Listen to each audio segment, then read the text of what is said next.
get into it. I'm into it. And by into it, I mean this poncho. That's a poncho? Yeah.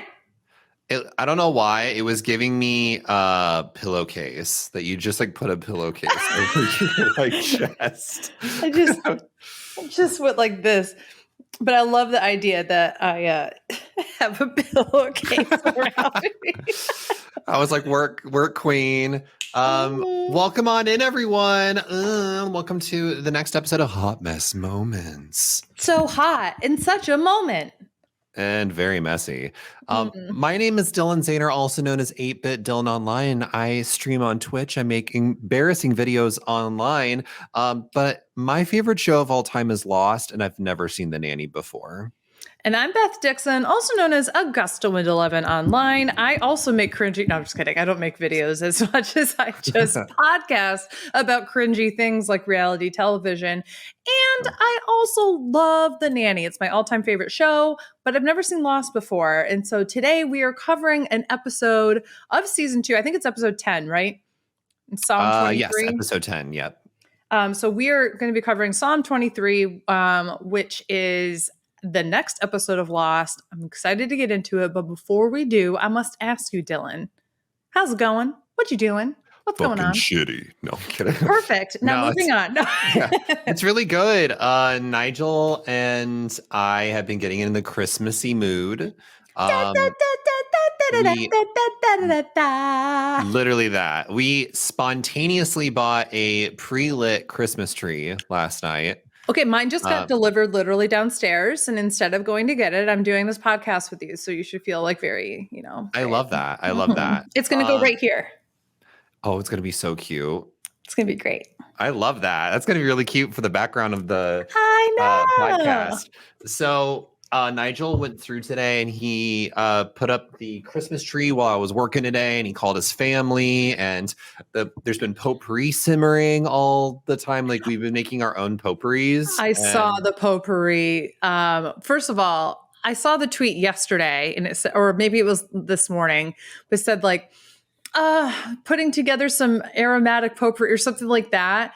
Or an aromatic boil or something like that. Yeah. And then I looked, it said 9 hours from, and I was like, this was midnight when he posted that. So I'm wondering if he just posted it before he went to bed, but or were you guys literally making it at midnight? The first night he made it, he did make it very late. It was like 10 p.m., 11 p.m. at night. But then the next day he had it. Today we have a different one, and that one's been simmering all day. So the house smells so Christmassy. And I didn't realize my husband was so into Christmas. But I think it's because we weren't able to decorate and really celebrate Christmas last year because of COVID. So he's just really dove head first. Well, you guys also were preparing to move last Christmas. Yeah. And the Christmas before, if I remember correctly, you weren't able to celebrate together either. No, we were able to celebrate. We were just stuck in our apartments in San Francisco. So I couldn't go. I thought you went home and he didn't go with you. Okay. Yes. So that is what happened. But so I had went to go visit my family, if I'm not mistaken, towards the end of 2020. Yeah, 2020. But he couldn't go with me because of COVID reasons, or I can't remember what the exact reason was, but he couldn't go with me. I think he was waiting for the card or something like that. That's what it was. An interview. Yeah. Like that. He was waiting because he had not fully had his green card yet. And so he needed to wait in California. It was all muddled. It Honestly, was a mess. Regardless, the whole point of this being that you haven't had a full opportunity to really get into the Christmas spirit and celebrate. Exactly. And so he's really diving headfirst into it, and it's been so cute. I'm so excited. I'm doing well. I also am slightly getting into the Christmas spirit. I don't go full Christmas until, for me, Christmas doesn't start until Santa crosses the line at the Macy's Day Parade. Yeah. That is Santa saying, hey, bitches, I'm here. He's like, y'all get into the Christmas cheer. Oh, that's when Santa officially shows up on Grindr and all the gays. Now is the time. Wait, time out. Could you imagine if they go, Oh, and here's Santa for like the Macy's Day Parade, and he just does like a massive like Aja Laganja kind of like massive, huge like death drop from the like a shablam right from the top of the sleigh right onto the ground, and then he gets up and he goes, "I'm here, bitches!" HERE. And then he like rips off the coat, and he's got little snowball titty tassels. And he rips off his pants, and he's got a thong, but it's like Rudolph the Red-Nosed Reindeer right on his crotch. Oh, and Santa just is like, I want it to be a red bud right on his asshole, just like a red like nose. Oh, here's the other thing. It would be one of a kind. He has a beard reveal where he takes the white beard off, and there's a glitter beard underneath. Yes. Oh my God, I'm here for it. It's rainbow. Oh, yeah. Gay Santa. Yeah, we definitely need a gay Santa. And on the back, Santa's gay. I don't know what Mrs. Claus is thinking. Honey, Santa, he is gay. You can't be that camp and not be gay, honey. Bitch, ain't no straight guy wearing those black boots. Absolutely not. You know they have red on the bottom to match the rest. Those are Louboutin boots. Those are Louboutins. And that red, oh girl, Santa's a bottom. I don't know who needs to hear this. I'm brave enough to say it, and I'm going to say it. Santa's a fucking bottom, and we need to recognize that. Christmas is built on the foundation of bottoming.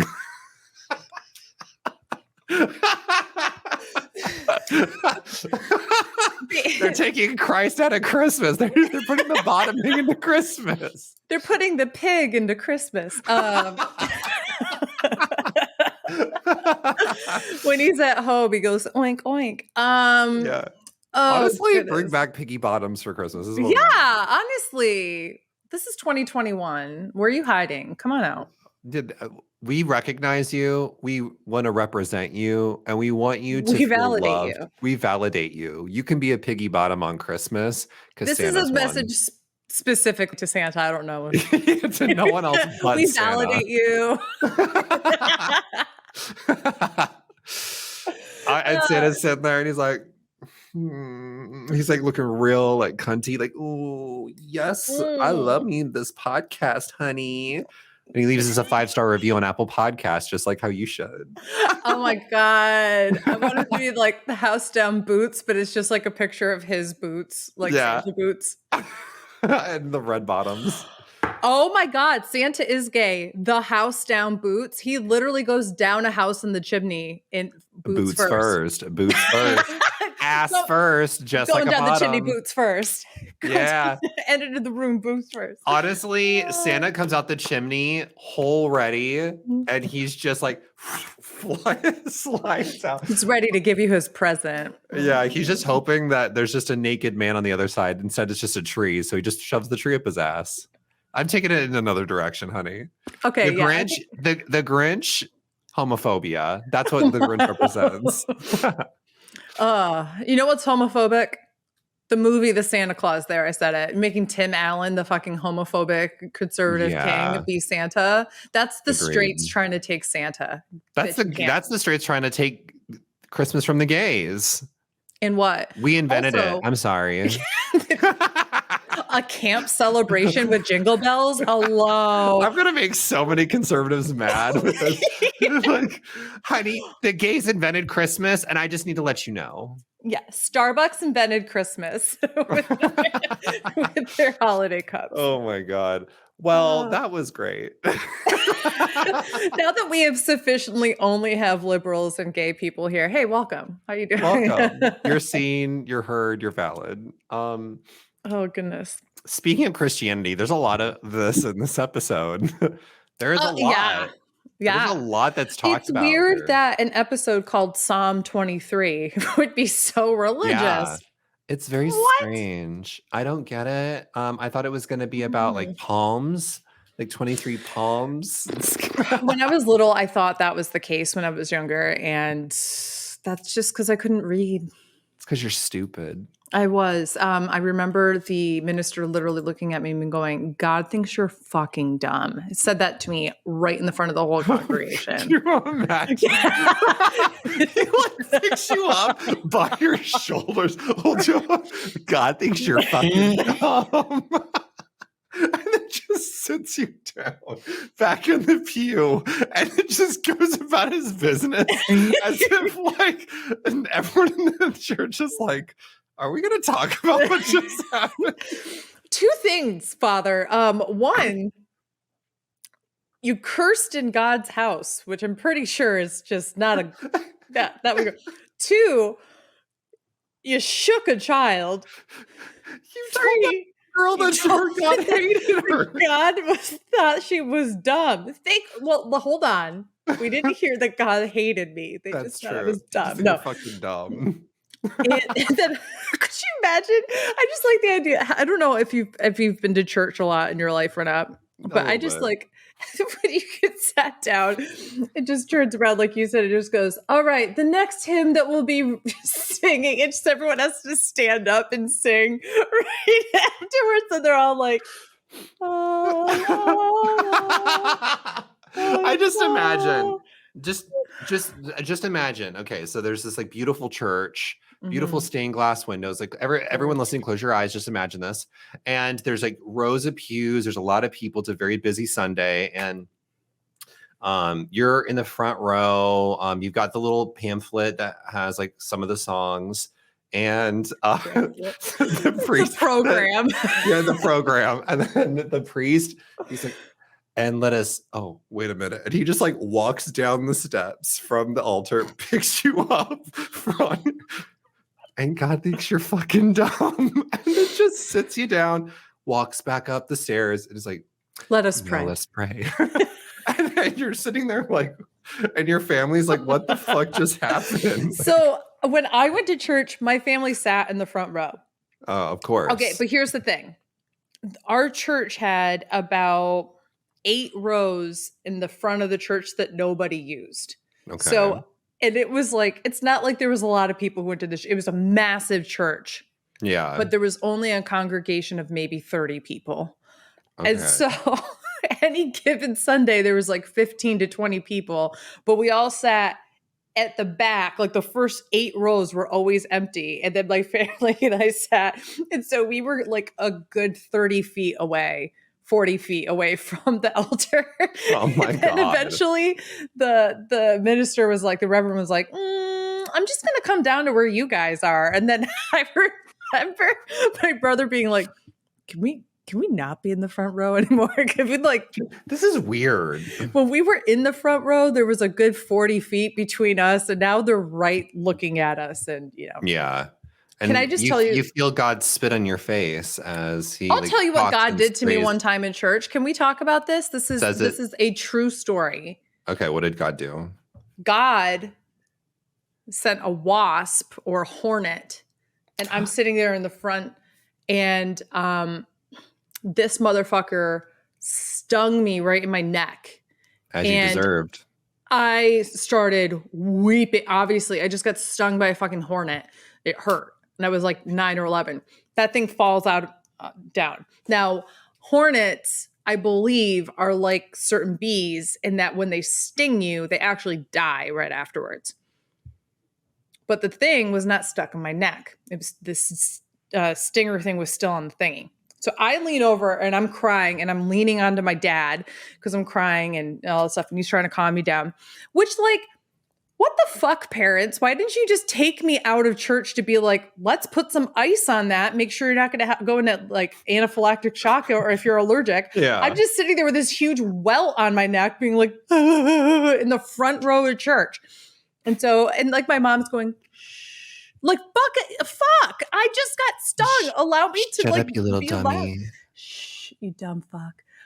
So anyway, I go to sit back down and I fucking sat right on the stinger because the thing fell right there. So I got stung by it twice, once on my ass, once on my neck. And after I sat on it, I literally went, oh, like that. And then the priest is like, and God's word is flowing through her. Yeah, and you're like, fuck! This hurts. I screamed. And so my parents literally had to take me out. But I just remember being like, can I just go home? And they were like, yeah, we can go home. And I remember my brother, he came back and he literally went, all right, next week I'll get stung so we could leave early. Oh my God. That's so silly. But that was awful. Like literally, I was in so much pain. And but that Damn. fucker got me in the ass. Well, I mean, Christmas is gay, so maybe you were getting. I'm just kidding. So just fair warning, everyone. I know we're like 16 minutes into this episode, but there will be talk about religion in this episode because there is a lot. So I probably should have started with that. But if you are religious, as we said earlier, you were valid. There's like, we're not here to criticize people based off their religious choices. We're just here to make fun of people and things. So that means everyone.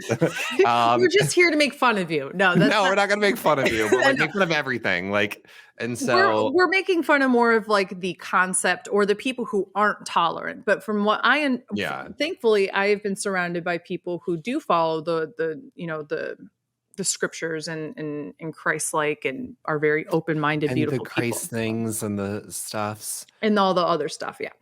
But same if you are a follower of any religion, but this is going to be a little bit more focused in Christianity because we have a really interesting backstory, but we will get into that. Yeah. And let's get into it. We are now going to cover Lost, Season 2, Episode 10, the 23rd Psalm. Oh, yeah, this episode, baby. What were your thoughts, feelings, concerns? What do you rate this episode? I thought that this episode was I think this is one of the best background stories we've had. For that reason, I give this a 9 out of 10. This was a really great episode. Wow. It really like cracks open the mysteries and adds like more intrigue to the show. It makes fun fact about this. Up until this point in the show, there were months and months and months of speculation about this monster, about the smoke monster. And people like weren't sure is the smoke the actual monster? Is it like something that's hiding the monster? Is it's like, and it's this like episode changed the conversation so much. Yeah. For Lost fanatics. Like obviously some of those questions still exist, but because of this episode, like it went from like from at least my memory, it went from like people that were like really into the show to then people who were obsessed with this show that were like, mysteries, and I must find out everything. Because for me, it's not only the smoke monster aspect. There's also this like what the heck happened with that plane. Yeah, because it left Nigeria and like somehow managed to get on this island. So like, and where was it supposed to go? Because I don't think it was supposed. I thought it was just supposed to go to another country in Africa. I didn't know that it was supposed. Yeah, it was just supposed to leave Nigeria. And so then you have the added element of you can't help but think the good, the bad thing. With the others. Now knowing Echo's past and I was sitting here thinking, oh, he's got to be a good guy, blah, blah, blah. What? Yeah, maybe not. Maybe not. So I mean, there's a lot here that I think is really interesting. Yeah. Your camera is like, no, ma'am, we're not focusing on you. There you go. No, there is so much to talk about. So we're going to break this down as best we can. Do you want to talk about the flashbacks first? Yeah, I think it makes sense. Talk about the flashbacks. Then we could talk about Echo and Charlie. And then we could talk about like Michael. Because there's not really much except for the flashes of the ending where everybody's seeming to integrate.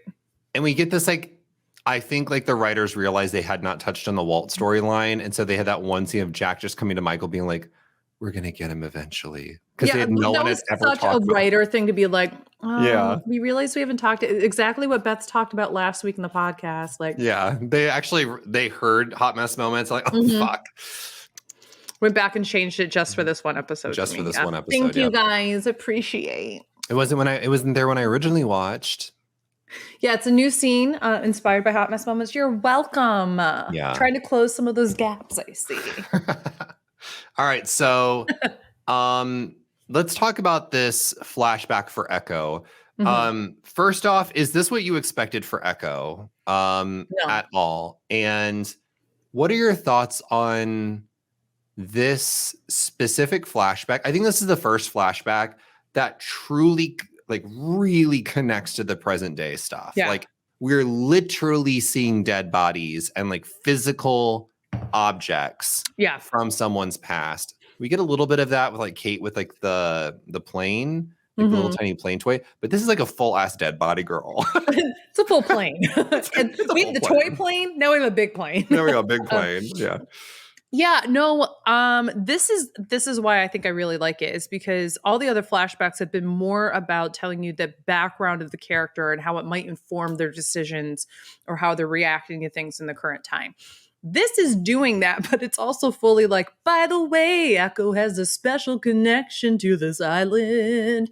And they sang Yeah. about it, which was really funny. Yeah. Um, The just musical like that. number was delicious. It was, you know what? I love the twerking. It was so good. It was so I know. synchronized. It was also so ahead of its time. Yeah, it was really weird. What I also think is really interesting, and I'd love to ask you this question, is the timing of this particular kind of story background in the mid 2000s. Yeah. Because, as I remember, do you remember Coney? Oh, yeah. That That whole giant movement, scam. the scam movement, and everything. Yeah. This wasn't around that time. This was before that. But this was very much a part of, I remember people talking about child soldiers a Yep. lot when I was in like my teenage years Yep. in Africa in various different countries. And I think it's interesting. Now, I don't know specifically if Nigeria has been a country that has had issues with child soldiers or not. And let me be frank and clear that the issue is not the children, it's the people who are abducting them and forcing them Absolutely. to, basically it's child slavery and child manipulation, Stockholm syndromes, like all these other things. It's Yeah. horrific. And so I have to say, like, this episode gripped me from the very, very beginning. But I wanted to ask, do you know, when you remember watching this for the first time and when it was live and such, was this a part of the conversation? Um, it's weird. I feel like during this time, a lot of white America just associates Africa with child military or militarization. And I Mhm. think that's because North America, people like North America and America and stuff like that, we have a very limited scope of what kind of information we get about Africa. Also, Yeah. obviously, America is very racist. And Yeah. so a lot of what Americans think about Africa, it definitely comes from a very racist lens. And Yeah. so I think it was really interesting to see Lost tackle this story for this character. And it's not just like they were like, let's just pepper in this story. No, this was like premeditated from season one, because we got this. We knew that the plane and the priest were from Nigeria. We had learned Yeah. that from the first season. So it was really cool to see them like kind of close that loop in season two. And so it is very interesting to see them tackle this kind of story that is very outside of a normal American's point of view. Yeah. This was also very interesting for ABC to air this, because Yeah. ABC typically covered a lot of suburban white storylines. That was like, I mean, like Like Desperate Housewives. Desperate Housewives and other kind of sitcoms that were very much like the typical American family. So Yeah. I remember when this came out, it was kind of hot and cold for some people. For some, they really liked that Lost wasn't afraid to tell stories. And they had the same thing with Saeed, like a lot of Saeed's Yeah. backstory of like tackling stories that never have been really told in this kind of format for like a traditional American show. And then some people didn't like it because they felt like it was like a very Americanized version of what Africa looks like. Yeah. And so there was like two camps to this. I'm of the camp like in the middle, where I can see that this is a American flavoring of maybe what we think happens in Nigeria when it comes to like the militarization crisis. Mhm. Even they go so far as to make sure that like when they film it with a yellow lens to make it look dusty Yeah. and deserty, which is kind Yeah. of like, I get what they were trying to go for, but also like that's, I feel like how Americans think of Africa is like this, like, I don't know. It's like hard Well, to I explain. I I mean, it's while there is many, many, many, many, many, many places in Africa that are incredibly impoverished and there's incredible socioeconomic inequities. Um, I think America, when we think like the stereotypical thing that we are told in America is like huts and dirt and nothing paved and like limited Yeah. technology and like that kind of thing, which is the It, case in some areas, yeah. but that is that is not the entire, first of all, the entire continent, and secondly Yeah. that's not the entire country. And a lot of that is because of white people stripping everything from like all the resources of Africa, and enslaving the people and all these different kinds of things. So you're absolutely right. All of this is like backed up by white supremacy and racism. Um, I just thought it was just really interesting because I know that at that time, growing up in the mid 2000s, like I was just becoming aware of, outside of my world of America, Yeah. like really what's going on. And when I saw this storyline, I was like, is this stereotypical or is this like they were taking what was happening in the news and putting it on? So it is interesting that Yeah. there are two camps because I agree. I think that both camps are valid. Um, but yeah, so the flashback starts with him trying to protect his Echo, trying to protect his younger brother, who Yeah. was being charged to kill a random older person by these these Which is tough. militants, which is horrible. Yeah. Um, and he can't do it. And so Echo steps in and like without hesitation shoots this guy in the head. And then they take Echo off instead of his younger brother, Yemi. And then we see him, um, kind of have this reputation as being somebody who is tough. They say he doesn't have a soul. You see him being savvy and can read people really well of what their true intentions are. And Yeah. he discovers that, he's got, I don't know where they were from. So here's the one issue I Oh, do have with this episode. yeah. I want to put this out there very clearly. I mentioned it. Yeah. I know you're Come talking. on. The closed captions say speaking in an African language.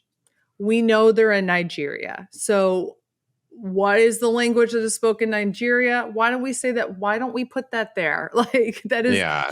what I don't get. And then I think they said speaking Arabic, but I don't know if they were from Saudi Arabia or where they were from. Yeah, I think they just say And then they just said Middle they just say Eastern or they're something. either Middle Eastern or North African. Like it's kind Yeah. of not really specified. Then I kept sitting there going like, what, like Egypt or what? But regardless, you see Echo doing this business dealing with them where he offers to buy the heroin off of them because they can't sneak it across the border.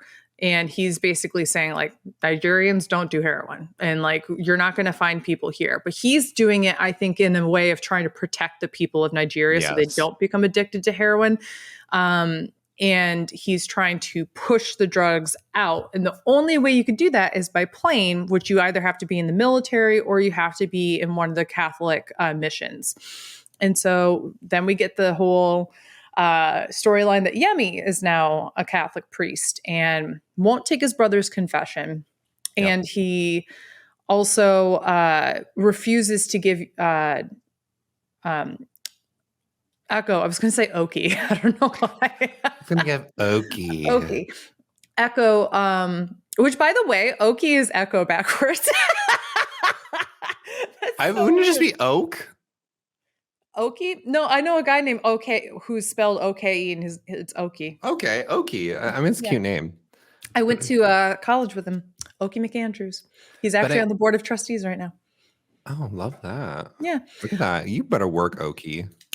Um, but anyway, so Echo wants to basically take the planes and take the money that basically he kills the Arab guys Yeah. and then basically wants to use that money to rebuild. I So there's a I lot. yeah, I want to get into more of the thoughts of Echo and like Mhm. his motivations. And so we're clearly seeing, and also maybe some of the motivations of Yemi. So Yemi we see is like a priest now. He Mhm. is taking over that same church that they were at within their town. And you can tell, even though Echo is this huge warlord, he still has a very high regard for his family Yeah. and a love for his community and really wants to protect them at all costs. But even him being this powerful warlord knows that he does not have the power to stop those he controls. Yeah. And I think it is very interesting. There is that time in the present day where you see the dead body, or where Echo sees the dead body. It's like, this man saved my life. And you're Mhm. meant to think that this is his brother. Right. But in actuality, this is the man that actually just pushed him out of this plane. And to Yep. me, as someone that is watching this for the second time, I thought that that was very interesting. Yeah. Because it shows that even though this man betrayed Echo, Echo still has a very high regard for a man who literally betrayed him and probably led to his brother dying. Mhm. And I just thought it was such a good character choice for Echo, because he like Yeah. sits there and he prays and like he truly does not hold a grudge against this man and is like tries to put him to rest, even though like this Yeah. man probably is the reason why his brother's dead now. I think that Echo understands things on a greater scale than most people would focus on. I think he understands Yeah. that he and a lot of his the people he controlled and such did not choose to be a part of that life. Yeah. And didn't have the choices that Yemi was able to make. And Yemi isn't hardened or aware in an intimate way of how horrible things are. So they're like two sides of a coin of both wanting to protect their communities, but doing it in two very different ways. And Echo is somebody who I mean, you only see him kill people who are bad. I'm not saying that Yeah. he's not killed innocent people. I don't know. But I mean, he refuses to let a child die. He kills people who were trying to sell drugs within Nigeria and all He these kills different that kinds of old things. man for wearing and looking the way he did. I don't know. I don't know why. He just wanted to kill the old man. Oh, you mean in the very beginning when he I'm was just kidding. He's like, you yeah, look yeah. evil. Well, I mean, that is a situation too where he is put in an impossible position. That man was going to die regardless. Either one Yes. of the guys was going to kill him, or his brother, who was younger than him, was going to be made a killer. And so he makes a decisive decision to save his brother's life. Yeah. And he's the only one who makes a choice, I would say, to get into that kind of warlord situation. But it is a very interesting thing. I think he does think about the greater good. I think that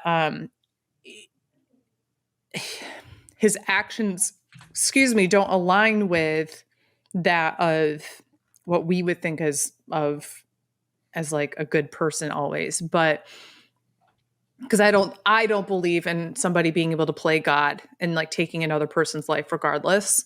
I know Yeah. that self-defense is a thing and all that kind of stuff, but it's why I don't believe in I just it's not that I don't believe, obviously, like I see war happen or whatever, but I just don't think that it is a person's place to take another person's life. Yeah. And I think he sees that there are times where it's necessary, and if you're doing it for the greater good, like that's what he believes, versus his brother is more aligned probably with what I believe.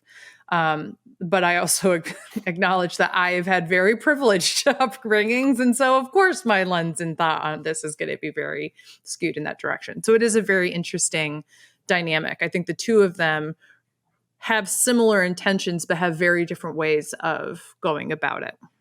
No, I think you're completely right there. And I guess one last thing that I want to touch on in the past that I thought was really interesting is we see like Lost is all about its themes, and it's all about like its allegories and what have you. And I thought it was really interesting that there's this huge plot point of the others kidnapping children, and this episode literally starts off with people in the past kidnapping children. Yeah. And Echo making, like, they added in that specific scene of when he kills the drug dealers, he lets a child go and purposely tells them, you cannot, like, you can't kill this kid. And so I just thought it was like really cool to, like, I don't know if they meant for that to happen, but that's like my takeaway from this is like, it was like this cool little like theme of like, you know, the others are also, they have this thing about good and evil. There's a lot of talk about good and evil. And when we talk about the present day, I guess this also kind of, like, we can start talking about the present day because that is like a huge theme in this. And how Echo talks about himself, like he uses the terms good and evil, I think, a few times in this. He does. One question I have in the present day. Yeah. Echo. Yes, John Locke is a bottom. We've been new. Echo, how did you know that statue of Mary was the exact one you were talking about? I mean, so many people have statue of Marys. Why is it that, like, you know what I mean?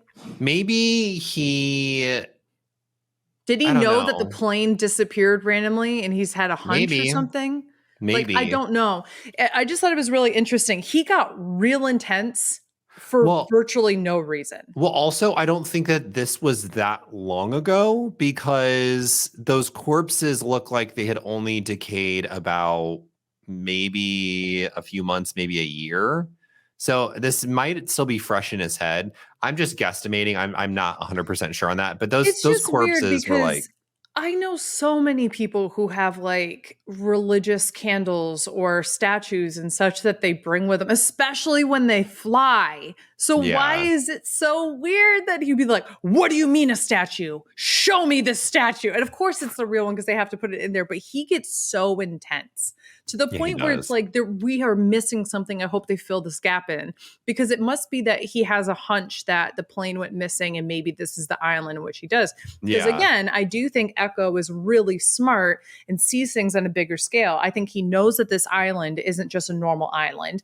He understands that there's some kind of weird force here. And I think he also understands too that, I mean, with his brother literally going off in the plane, he gets to basically take over his brother's role, right? So he gets to literally, that plane ride washed away his sins and like in a lot of capacity. Kind of did, yeah. So I think it's like he owes it to try to find his brother and all the stuff. I understand that. That's why he gets so intense because he wants to see if that's the plane. But it is to me so interesting that he's instantly at the thought of the statue of Mary. Especially when like they're not even close to Africa. So he's just like, it clearly has to be this plane. Also, that is a tiny plane. How did it make it all the way over there? That's like the other part. So that is what tells me that, okay, so this brings me to my next theory. Oh, here she goes. Here she goes. Let's go, girl. That's 100% correct theory time. Yes. Okay, so I don't think that this island is in a set place on Earth. Okay. I think that it is like,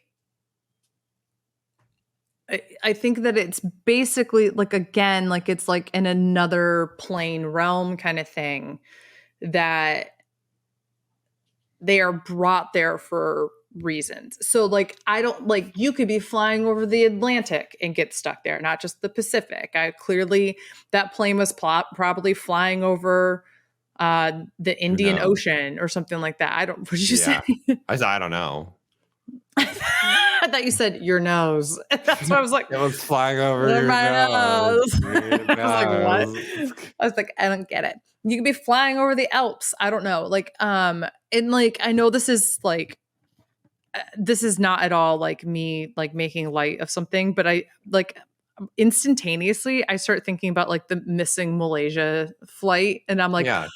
what if there is an island that's like this that they're You stuck never there? know. Maybe this is like the Bermuda Triangle, but like for the other side of the Yeah. world.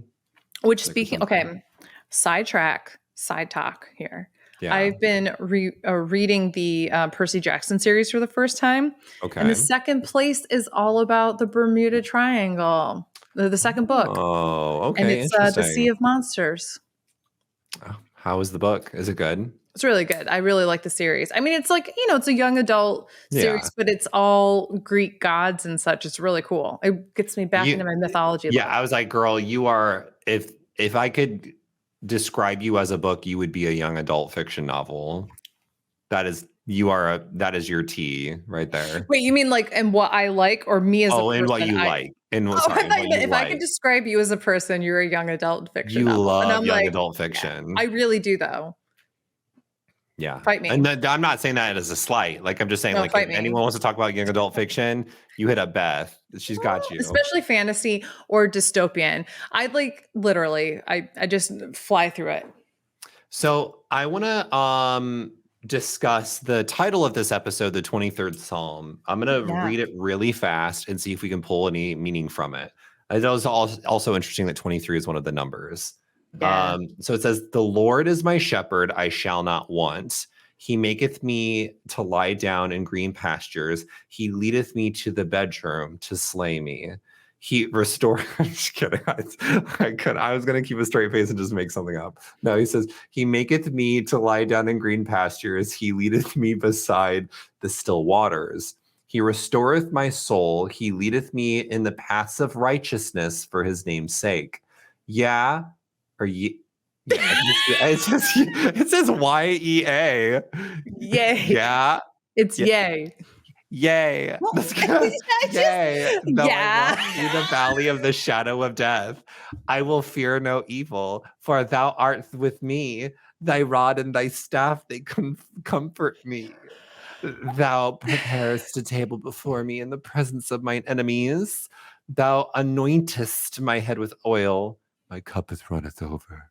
Surely goodness and mercy shall follow me all the days of my life, and I will dwell in the house of the Lord forever. So they really hound on this. Yeah. I'm stuck with yeah. Yeah. It's just YEA. I was like, yeah. I can't wait. I can't wait for the next time I'm in church, which will probably be Christmas Eve. I'm literally, there's going to be a part where they say yay, or it's going to be in a song, and I'm going to go, yeah. Yeah. She's going to say like that too. Yeah. Yeah. Yeah, though I walk. Oh God. That's a very popular psalm. It's probably one of the most popular psalms from the Bible. Well, it's especially popular among drug and alcohol addicts because it's or anybody who's in a kind of 12-step program, sex addiction, or anything like that. This is basically a mantra for a lot of people. It's reminding. It's one that I personally don't agree with all the way. Okay. Because I considered myself, this is Beth asserting her opinions, and this is not me, nor is my intention. Here goes Beth again. Just kidding. My intention here is not to invalidate people who find comfort in this. For me, I grew up Presbyterian. I grew up Christian. I don't consider myself a Christian. I consider myself agnostic, but with a Christian lens, because that is what I grew up with. So agnostic meaning that I don't claim to know what there is out there, but I believe that there is something. Okay. I'm not saying like there isn't anything. I'm not saying that there is something. I'm claiming kind of just going, I don't know. you're saying that there's something could be out there, and that something is calling you a dumb fuck. Yeah, and it's God. No, and so I choose to call that force or being or whatever it is God, because that's what I grew up with, but Yeah. I'm not praying to it. I don't talk to it. I don't put my faith in it. And so this is a good verse for people who do put their faith in it. It's a reminder that God will provide for you, that God has a plan for you, that God will lead you and take care of you and all those different kinds of things. I personally think that is not the way I like to think about life, because then it absolves people from their responsibilities. We've talked a little bit about this with Charlie and his religion ahead of time, where I felt like his religion was a factor in him not taking ownership over his issues and responsibilities. This is a verse that I feel like people internalize. Well, if God will make me stop if he wants me to. Yeah. God will lead me to the things. And what so often happens is they don't take the accountability that, yeah, God will lead you there if you work for it, if you are the one who does it, and you have to give yourself the credit to do so. So what I think is interesting, that the significance for me in this situation, it's not lost on me that Echo starts saying it and that Charlie joins in, because Charlie would know this verse not only because he was an altar boy and was really involved with the church, but also probably because he probably had to go to some kind of drug addiction program at some point, and probably has internalized this. I'm sure that Echo has internalized this, especially after his brother left, in a means of trying to really turn over this new leaf, right? I think that we see this phrase happen while there's all these different people who are making amends on the beach, who are reconnecting. And you see that it's symbolic, that it's not that God is providing for them, but it's a symbolic thing of, they will lead them to greener pastures. They will, make sure that they are fed and that there's shelter. I mean, they're literally putting a shelter up. They're literally that feeding cute each scene other. of like Curly and Libby. It's so cute. Yeah, they're putting the shelter up, and Sun and Jin are providing food for Ana Lucia. I was going to say Michelle Rodriguez. For that one girl from Fast and the Furious. Yeah, but I feel like what's important here is, what I do like is that it's not that God is necessarily providing that. It's that the people are providing that for each other, and that they are the force of this kind of thing. So I just think it's a really interesting thing. It was a really cool way that they incorporated it. Yeah. I think that literally hit the nail on the head. I think it was a great way to tie in many of the themes in this episode. And you'll see Lost do this a ton with the titles of the episodes factoring into the theme. And like, sometimes the titles of the episodes are like answers to questions, or they pose questions, and they're like, there's like things to think about. So I think that's really cool. I want your thoughts on this big scene with the monster. We get the smoke monster a lot in this one. We get to see it the most we've ever seen it before. We see it move a little bit, and Echo looks at it, and it's almost like he recognizes something in it, right? It's not just like he's like, holy shit, did you see that? He's like, And then when it comes up to him, it's like they have a stare off, and he stands his ground the same way Locke stood his ground. Yep. And so after that, Locke felt like he knew the island really well. So I can't wait to see if we have a kind of Echo having a similar experience. Yeah. I don't know why. I just have this feeling that his brother is channeling through that smoke. Okay. Did you notice what was in the cloud? I couldn't make it out. It was like lightning kind of stuff, but I couldn't figure out what the images were in it. The images were, so we get this really cool shot in this episode where the camera literally goes into the smoke monster, and then it goes back out. And when it is in the smoke monster, we start seeing the flashes of Echo's past. So we're literally seeing like images of Yemi, images of some woman, images of other people from Echo's past, as if it's like looking into his past or something. And then it's making like all these weird, like weird ticking, clicking noises. And then it just flies away. Yeah. And Charlie's like, what the fuck, man? Dude, you just stood there. And I'm like, dude, you grew up in a tree. Like, yeah. Yeah. So once again, it just kind of like, to me, that kind of reinforces this, like, before it was called a defense mechanism by like Rousseau, right? Yeah. We've seen it try to drag Locke down a hole. We've seen Locke interact with it. We've seen it chase people. I literally think this represents people's innermost demons. Okay. And that it has the ability to drag you down and kill you. Or if you can face it head on, then you're ready to take on your challenge there on the island. Okay. Yeah. And does this, like, because you were like, also your top theory is like the purgatory, like kind of thing. This goes right along with it, I feel like. Yeah. So you think like this is like the scales of judgment kind of thing. Yeah. Yeah. Kind of like it's scales of judgment smoke monster man. Yeah. Same thing. Whatever. Yeah. Interesting. Okay, cool. And then I want to talk about while we have a little bit of time left, I want to talk about Michael and Locke.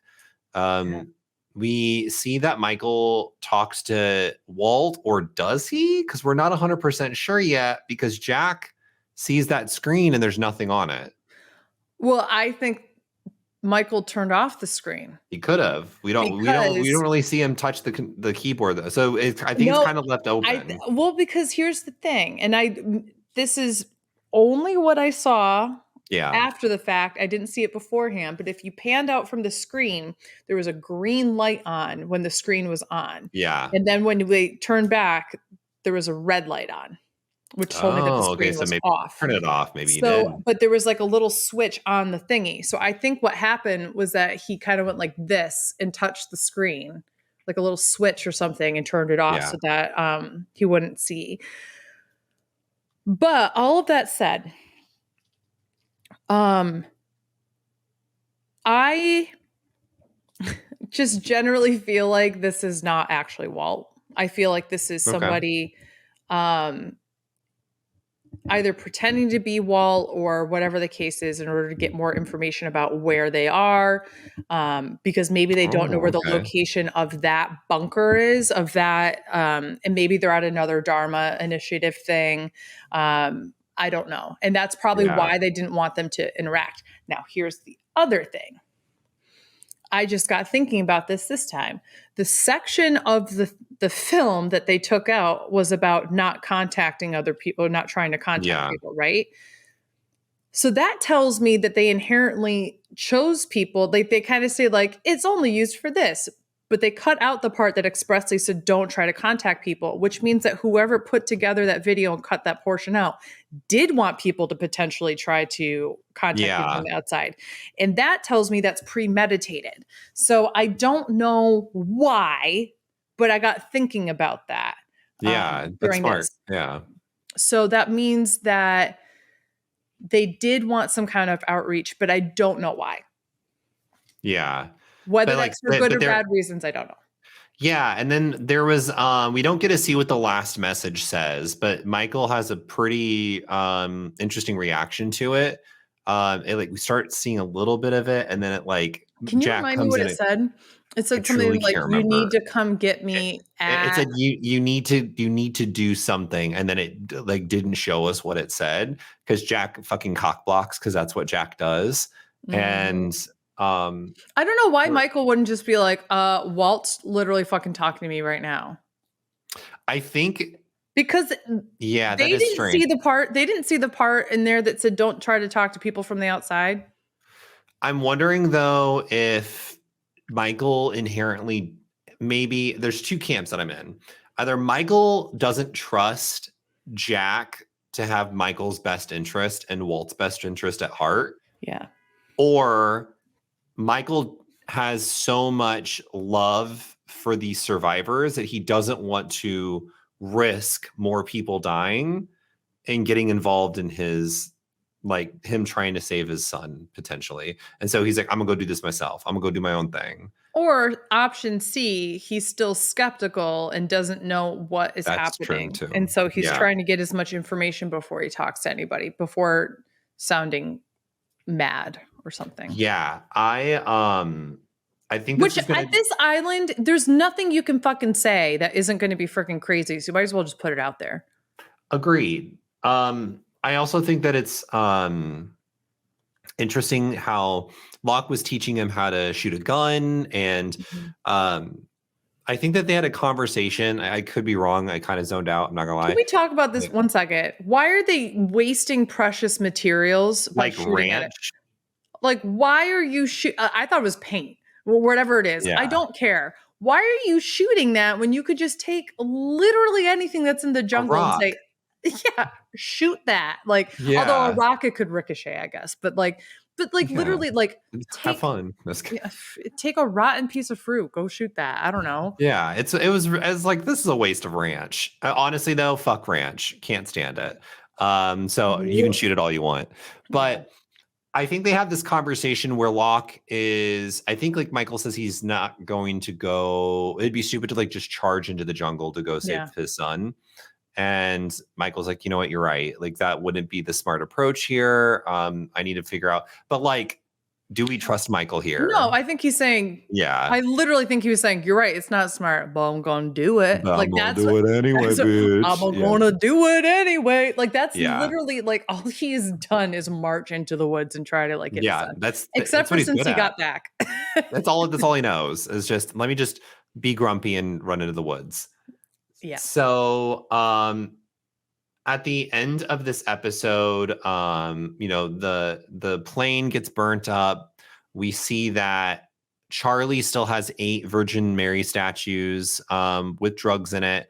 What do you think this is going to mean for Charlie's character?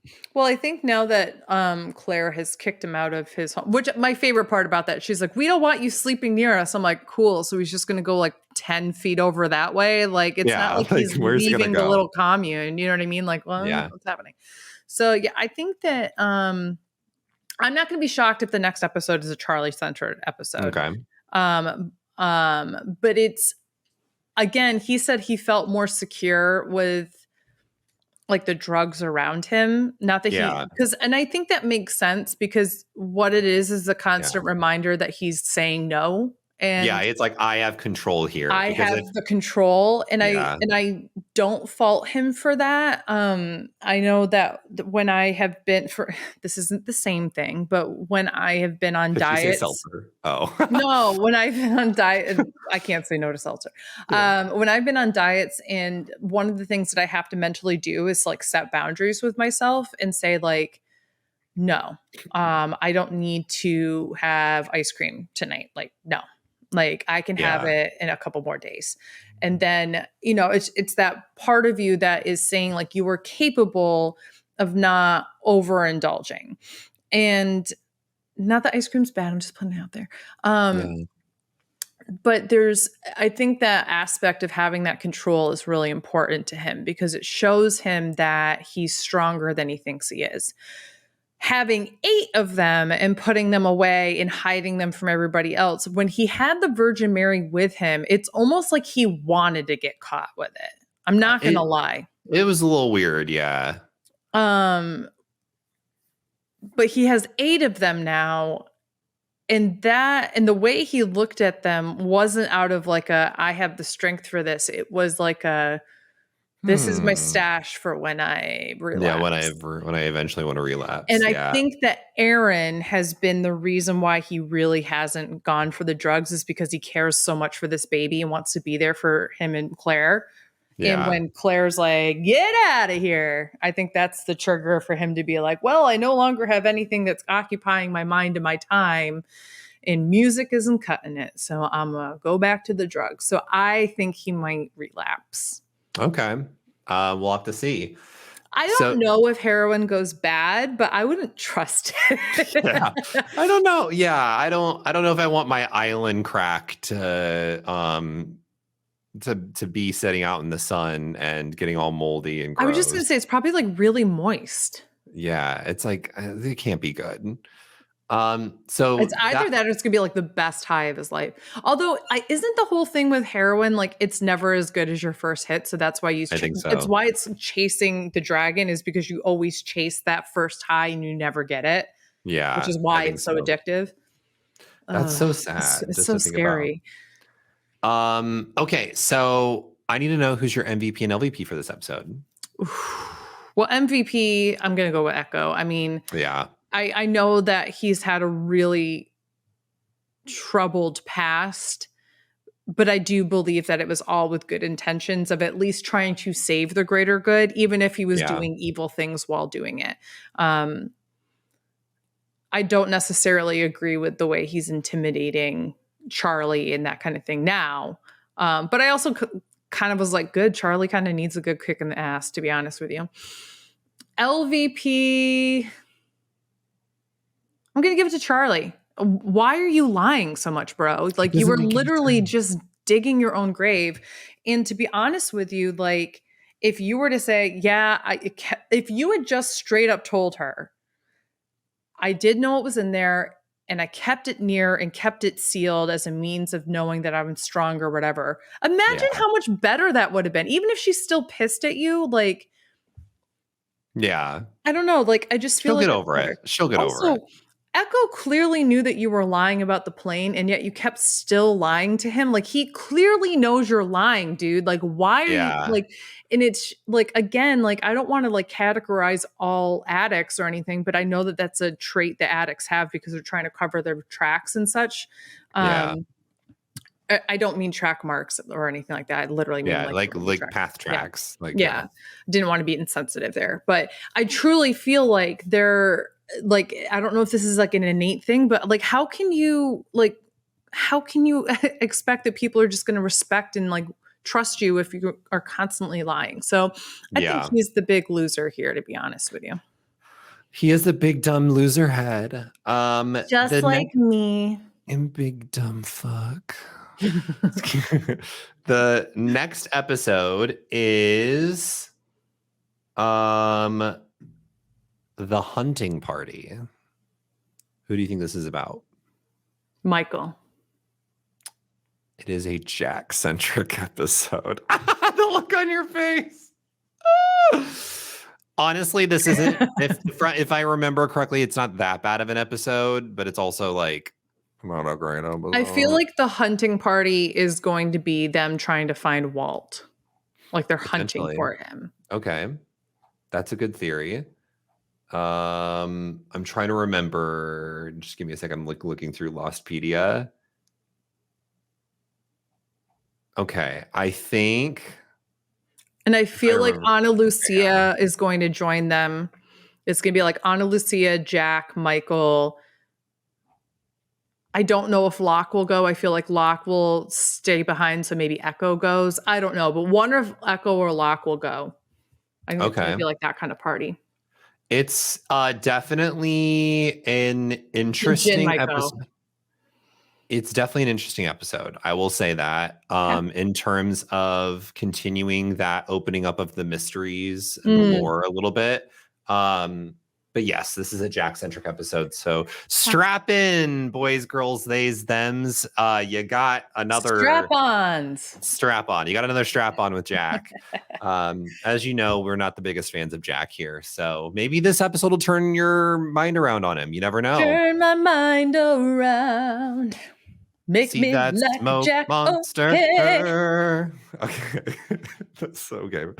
Well, thank you all so much for tuning into this episode of Hot Mess Moments. If you are new here, make sure to follow us at Hot Mess Moments on Twitter, and also consider leaving us a 5-star review on Apple Podcasts. Yes, highly consider that. Become a sub to us on YouTube, please. Yeah, we're getting up there. We're trying, at least. We're trying. Woo! And we will see you next Thursday with our coverage of The Hunting Party, episode 11 of season 2 of Lost. And if you are a fan of the Nanny. We also do coverage of The Nanny every Tuesday. Woo-hoo-hoo-hoo. So we hope We're to see getting you a there. 2-episode Tuesday. Yeah, 2-episode Tuesday. I can't wait. And we're going to have a special guest. Lavina will be joining us. Gonna join us. It's going to be great. amazing. Well, thank you all so much. And we will be back next week. Bye. Goodbye.